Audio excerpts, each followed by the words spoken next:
Esse padre andando no meio das pessoas pode até enganar os menos desavisados, mas ele é um gangster disfarçado e pronto para o ataque. Se você reparar bem, ele faz parte de um grupo preparado para realizar um roubo milionário. O nome dele é Parker. E só tá ganhando tempo enquanto seus companheiros fazem a vigilância, fingindo ser membros do evento. Depois vemos os palhaços preparando uma entrada onde o dinheiro arrecadado tá localizado. Antes de começar o roubo, um dos palhaços solta alguns balões como sinal. A equipe percebe e se prepara para prosseguir com o plano. Parker cuida de distrair os policiais enquanto seus companheiros se infiltram e rendem todos os seguranças. Em questão de segundos, os palhaços roubam todo o dinheiro. Por outro lado, vemos Hardwick provocando um incêndio para poder escapar sem ser perseguido. Voltando ao assalto, um dos policiais começa a sofrer um ataque nervoso. Os palhaços parecem não se importar, só que Parker ainda se aproxima para tentar ajudar o oficial. Na próxima cena, vemos ele relembrando sua namorada, a Claire. O pai dela, Hurley, foi quem contou sobre o roubo da feira. Um dos seus companheiros forneceu os dados de uma pessoa que trabalha na feira há 8 anos e compartilhou os planos para realizar o roubo. Eles vão ganhar 1,5 milhão e um trabalho de final de semana. Vai ser necessário 5 pessoas. Melander é o chefe do grupo. Ele e Parker são conhecidos de longa data. Melander diz a Parker que daria a ele o posto de líder. Isso caso aceitasse trabalhar com o grupo. Durante o assalto, a equipe começa a ouvir os gritos das pessoas. Aparentemente, o incêndio causou uma explosão nos cilindros que estavam próximos. Parker estava confuso e ordena que a equipe se retire antes do planejado. Um dos comparsas, chamado Carlson, se aproxima para dar cobertura enquanto Parker sai pela entrada para tirar seu disfarce. O plano falhou e Parker fica muito revoltado, porque a equipe colocou as pessoas em perigo. Hardwick diz que surgiu um contratempo. Ele teve que improvisar para criar uma distração. Por isso, ele mandou os comparsas provocarem um incêndio no estábulo. Os dois se desentendem e Parker dá um soco em Hardwick, dizendo que se alguém sair ferido, a polícia vai estar à procura deles. Nesse momento, os outros aparecem com todo o dinheiro. Eles trocam de veículo e se afastam da área. O chefe da equipe o parabeniza pelo seu trabalho. Ele é realmente bom no que faz. Ele esteve pensando e decidiu convidar o Parker para fazer outro trabalho para ele. Algo muito maior do que um roubo em uma feira com 200 mil dólares para cada um. Eles não vão ficar milionários, mas se juntarem o lucro com o investimento no próximo negócio, vão ganhar 2 milhões por cabeça. Parker não concorda. Eles tinham concordado em dividir o saque. Isso é tudo que farão. Enquanto Rosa pega sua arma, Melander deixa claro que não vão dar o dinheiro a ele. Mas o cerco se fecha. A equipe tenta executar o Parker, que se defende e acaba ferindo o motorista. O chefe atira nele, que pula do veículo em movimento tentando se salvar. Hardwick então sai do carro e faz insultos a Parker, antes de cravar uma bala nele e jogar em um riacho. A gangue sai pensando que ele estava sem vida, mas cometeram um erro fatal. Um casal de fazendeiros que estava passando pela estrada decide ajudar o homem, levando ele ao hospital. Parker acorda na maca e vê as notícias sobre o roubo na feira. Os ladrões levaram 1 milhão de dólares em dinheiro e causaram um tiroteio ao fugir da área. Um morador foi carbonizado pelo fogo e 6 pessoas ficaram feridas. Ao se aproximar da janela, ele vê vários agentes se dirigindo ao centro médico. Então ele tenta escapar. Parker derruba um dos enfermeiros, pega as vestimentas dele e consegue passar despercebido. Ele rouba uma das ambulâncias e se afasta da área usando seu conhecimento de enfermagem para cuidar de si mesmo. Algumas horas depois, ele chega a um hotel, onde prepara sua arma e toma um banho. Com o seu equipamento pronto, ele se prepara para roubar um carro e depois liga para um falsificador de identidade chamado Norte. Como precisa de dinheiro para pagar o falsificador, ele decide roubar um dono de um estande de cheques. O proprietário tenta se defender, só que Parker atira na perna do homem e o desarma. Ameaçando acertar os olhos do homem, Ele ordena que faça o que ele mandar. Assim ele consegue roubar o dinheiro com sucesso e também decide mudar de veículo. Então ele se encontra com o Norte, que tira as fotos para fazer os documentos falsificados de Parker. Depois ele entra em contato com Hurley para pedir 2 favores. O primeiro é que ele deve dizer a Claire que ele vai demorar mais do que o planejado. O segundo é que ele precisa de informações sobre o chefe da gangue. Hurley diz a ele que não é uma boa ideia mexer com o cara que ele estava querendo. Isso porque ele tem contato com pessoas muito perigosas em Chicago. Parker ignora o conselho e continua pedindo as informações. Ele descobre que Hardwick tem um irmão chamado Bob e tem 6 propriedades localizadas ali perto. Sem pensar 2 vezes, Parker vai à localização recebida. Antes de chegar ao seu objetivo, ele nocauteia um dos guardas na entrada. Ao perguntar sobre seu irmão Bob, ele ordena que seu guarda o ataque, mas Parker consegue neutralizar todos sem sequer quebrar uma unha. Depois ele neutraliza Bob e diz que só deve responder às suas perguntas que forem feitas. Bob continua falando besteira e dizendo que Parker não sabe com quem está se metendo. Então Parker coloca uma banqueta no pescoço de Bob e diz que se ele não der a informação que precisa saber, vai pressionar o banco até partir seu pescoço. Depois de fornecer a informação que ele precisa, um de seus companheiros aparece atirando e força Parker a fugir. Ele decide ligar para sua namorada, mas não recebe resposta. Então deixa uma mensagem pedindo que ela viaje porque pode haver alguns problemas. Ela deve sair o mais rápido possível. Enquanto isso, vemos a gangue se preparando para o seu próximo assalto, quando Hardwick recebe uma ligação de seu irmão contando que Parker ainda está vivo. A informação cai como uma bomba no meio deles. Melander coloca Hardwick contra a parede enquanto aponta o cano para ele. Um dos integrantes, chamado Ross, diz a ele que precisam de 5 pessoas para praticar esse assalto. Eles podem se virar com 4, mas com 3 é impossível. Ele deve pensar muito bem em sua decisão. Hardwick tem a opção de telefonar para seu tio de Chicago, que é um mafioso influente. Eles querem e devem realizar o trabalho como profissionais. Algumas horas depois, Hurley pede a sua filha que fique trancada em seu quarto. Ele vai buscar sua madrasta para manter as 2 longe do perigo. Geralmente, a máfia não costuma mexer com a família, mas com Parker vivo e querendo vingança, as coisas mudam. E foi justamente o que aconteceu. Ali perto, um deles já está tentando eliminar Claire. Ela percebe a presença do gangster graças ao rangido das portas. Então ela foge pela janela e fura o pneu do carro dele. 5 dias se passaram e Parker vai pegar os documentos falsificados. Ao chegar, ele vê vários carros indo embora, o que parece suspeito. Ao se aproximar da janela, ele vê uma discussão com 3 homens no chão. Acontece que os sujeitos apareceram para procurar ele mesmo. São os capangas do mafioso Dazinger. Parker coloca uma de suas armas em seu cinto e abre a porta com um chute. Ele é surpreendido por trás por um dos capangas que manda ele entregar a arma. Norte diz a ele que não sabe quem são os suspeitos que apareceram. Só sabe que eles acabaram de colocar ele em apuros. Parker rapidamente atira no cara com a arma ainda presa na cintura. Um dos caras tenta pegar outro revólver sobre a mesa, só que Norte consegue impedir. Norte entrega os documentos a Parker e pede para eliminar os sujeitos. Mais tarde, Parker se encontra com Hurley, que conta que recebeu uma ligação do chefe. Ele enviou sua parte do dinheiro da feira, mais um extra pelo que aconteceu. Eles não querem mais problemas pro novo assalto que tem planejado. Agora o que ele deve fazer é se afastar com Claire.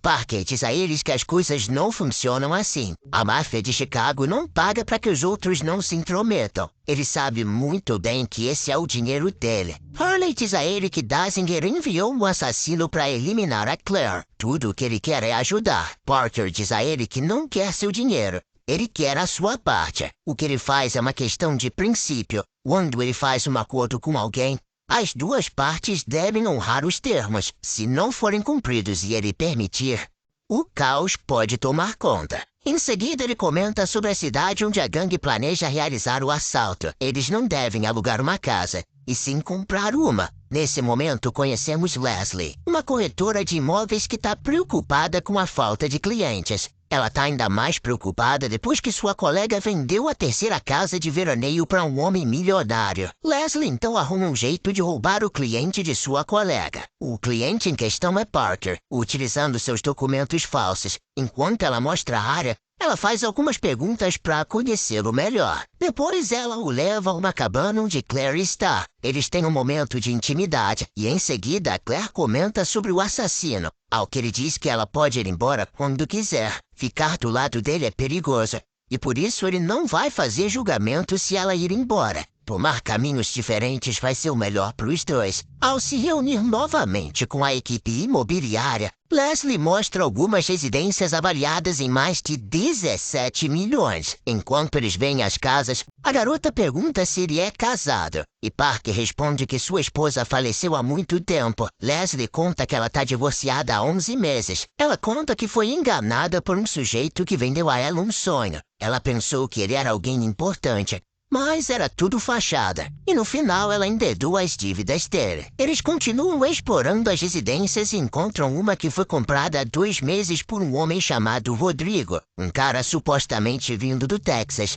Parker suspeita que ele seja o chefe da gangue. Eles compraram a casa com a intenção de se esconder depois do roubo. Depois de alguns minutos, Leslie convida ele para jantar, só que o nosso querido Parker diz que tem outros planos para a noite. Com algumas dúvidas sobre seu cliente, a corretora de imóveis decide investigá-lo. Ela pesquisa seus negócios e não encontra nenhuma informação. Verifica se suas cartas foram usadas, mas não encontra nenhuma atividade. Nesse momento, ela recebe um e-mail informando que seu carro foi apreendido devido a atrasos nos pagamentos. Naquela noite, Parker volta para casa do falso Rodrigo, onde encontra a turma falando em ir comprar pizza para o jantar. Quando eles saem, nosso protagonista entra escondido pela garagem, encontrando algumas plantas.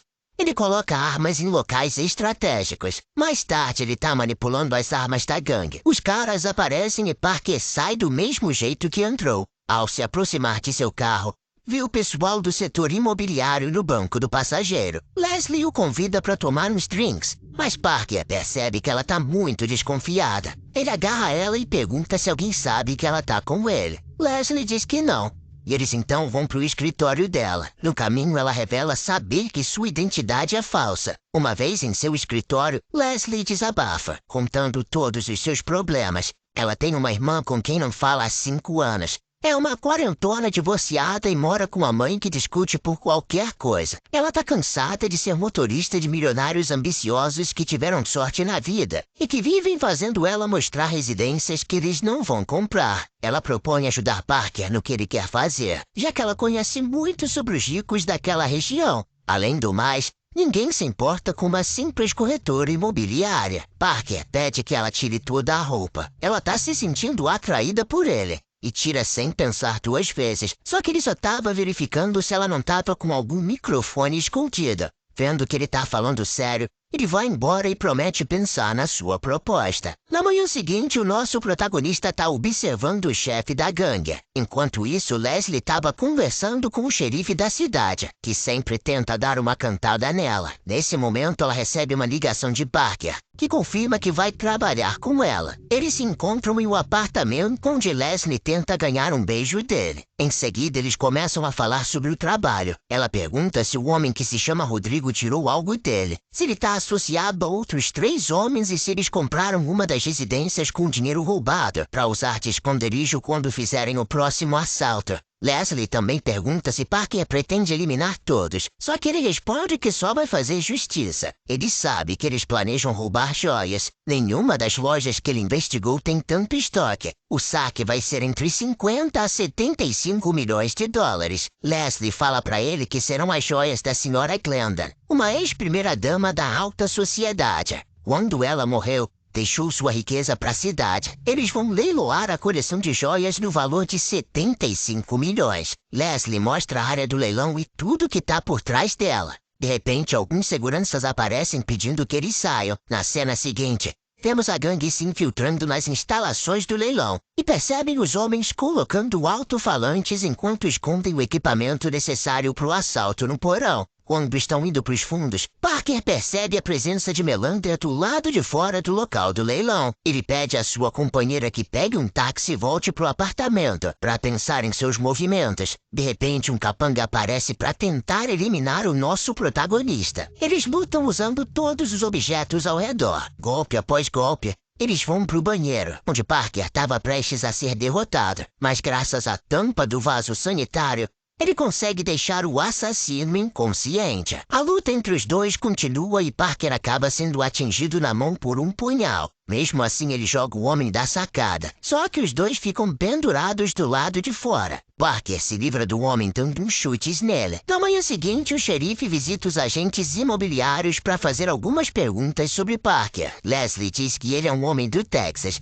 Mostrou algumas das residências, mas foi uma perda de tempo. Enquanto tenta limpar discretamente, o cachorro aparece deixando as pegadas vermelhas. Ela consegue limpar tudo sem o policial perceber, mas ao fechar uma das portas, ele vê Parker gravemente ferido. O agente diz que o nosso protagonista teve um confronto em seu quarto com um homem que foi jogado da sacada. Eles ainda não conseguiram identificar a vítima devido à cena. No quarto, Parker ficou gravemente ferido e fugiu do hotel utilizando um carro roubado do estacionamento. Ninguém o viu desde então. Quando o xerife se retira, Leslie corre para ajudar Parker, que diz para ela não se preocupar. Ele dá um número de telefone e pede que faça uma ligação. Depois ele precisa ir para o escritório dela para não levantar suspeitas. Ela segue suas instruções e por acaso é Claire quem atende a ligação para cuidar dos ferimentos de Parker. Nas cenas seguintes, vemos a gangue se preparando para o último golpe. À noite, os milionários iniciam o tão aguardado leilão. Enquanto o leiloeiro apresenta as joias,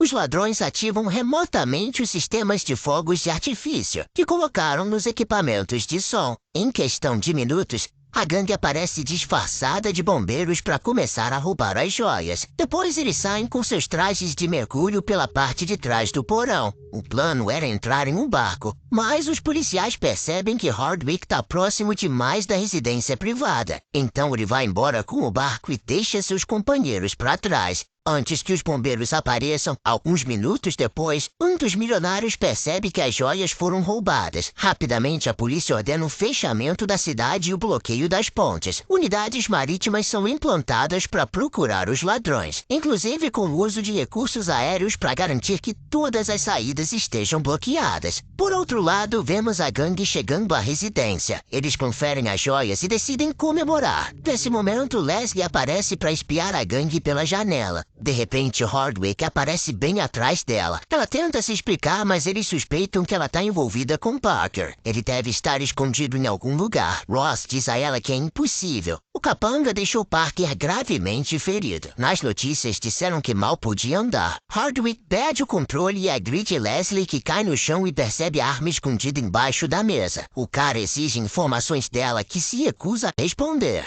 Ele ameaça cravar uma bala na cabeça dela, mas Belander detém ele e diz que tá fazendo muito barulho. Eles poderiam chamar a atenção da polícia. Ele pede a eles que verifiquem a casa, e eles se dispersam para procurar. Parker aproveita para eliminar um deles. Melander decide procurar por conta própria. Ele encontra nosso protagonista de costas e se prepara para atirar, mas como as armas foram manipuladas por Parker antes, a pistola trava. Quando ele tenta disparar enquanto brigam, Leslie aproveita para atirar em Coulson, com a arma embaixo da mesa. Hardwick pega Leslie como refém e ameaça eliminá-la caso Parker tentasse alguma coisa. E ele chega a atirar nela, mas a arma tá manipulada. Então Parker resgata Leslie e culpa Hardwick pelo que aconteceu na feira. Ao sair com as joias, Parker diz a Leslie para escondê-las em seu escritório e esquecer delas. Em 3 meses ele vai enviar alguém para buscá-las. Levará um tempo para vender. E quando fizer, ele vai enviar uma parte pelo correio. Ele avisa que Leslie não deve colocar o dinheiro no banco nem gastar em grandes quantidades. Leslie pergunta sobre a quantia de sua parte, e Parker diz a ela que vai ficar com só 400, 200 pelo roubo da feira, e os outros 200 mil ele vai dar para Claire. 6 meses depois, Parker faz uma visita inesperada ao chefe da máfia, o Dazinger. Ele diz que vai pagar o dobro pelas joias, só que Parker responde rapidamente que não se trata de dinheiro. 12 meses depois, Leslie recebe sua parte, como Parker tinha prometido. Na última cena, a gente vê o casal de fazendeiros mencionando que receberam um presente, uma casa nova e muito dinheiro para pagar as dívidas. O homem que encontraram na estrada não era um homem, mas sim um anjo enviado para testar a bondade deles.